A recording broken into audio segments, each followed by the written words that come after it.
Mga boss, ang pagbabago ay tunay na makakamtan kung ang susunod na magiging pangulo ay pagpatuloy ang pagbabagong ating nasimulan. Sila yung mga candidate, mga boss, no? Prospect na magiging candidate sa pagka-presidente sa darating na 2028 election. Nangunguna dyan si BP Inday Sara, si Leni Robredo at Riza Hontiveros, mga boss. Ang tanong, ano bang mga pagbabagong nasimulan ni PBBM? Mga boss, binago niya ang bansang Pilipinas mula sa pagiging tahimik. Ngayon ay nagbalikan na yung mga siraulo at yung mga nagbebenta ng mga pinagbabawal na gamot ng mga boss na noon ay sinugpo ni dating Pangulong Rodrigo Roa Duterte.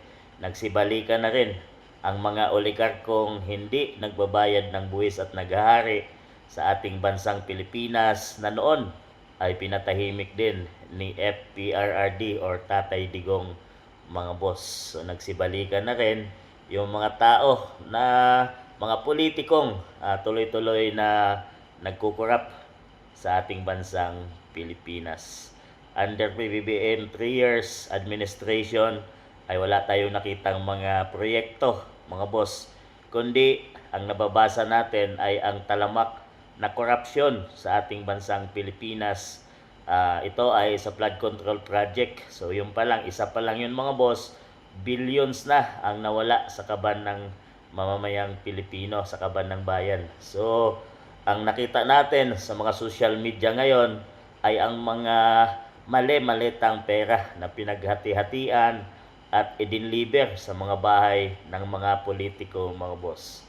So, yun ang pagbabago, yun ang legacy na ginawa ni PBBM. Marami sa mga proyekto under FPRRD, mga boss, na hindi natapos noon ay hindi naman ipinagpatuloy ni PBBM, yung mga nasimulan noon, mga boss. So, nagtaasan yung presyo ng mga bilihin, nagtaasan noon ang mga kamatis, sibuyas, bigas, nagmahal, mga boss, at ngayon ay naipit ang ating bansang Pilipinas sa pagtaas na petrolyo or gasolina, mga boss, dahil nga sa kaguluhan sa Middle East. So ano bang gusto ni PBBM na ipamana at itutuloy na kanyang nasimulan? Dahil itong lahat na binanggit natin ay sinimulan ni PBBM.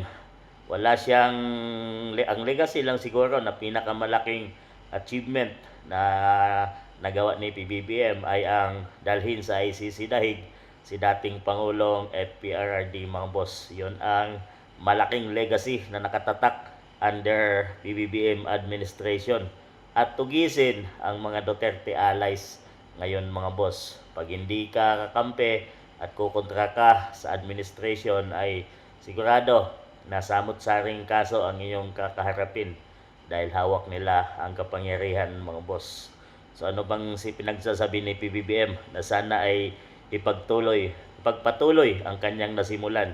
Kung ang kanyang nasimulan ay itong laganap na korupsyon sa ating bansa, ang mga congressman, senador ay walang iniisip kundi ang litisin at i-impeach si BP Inday Sara bagkos sa mga problema ngayon sa ating bansang Pilipinas, ang pagtaas ng mga gasolina, ay wala pa rin sila ibang inatupag, mga boss, at hindi mapigilan ni PBBM, di niya mapagsabihan ng mga congressman na sana ay isang sabi niya lang ay titigil na yan at unahin ang kapakanan ng mamamayang Pilipino, ay wala talagang control si PBBM doon.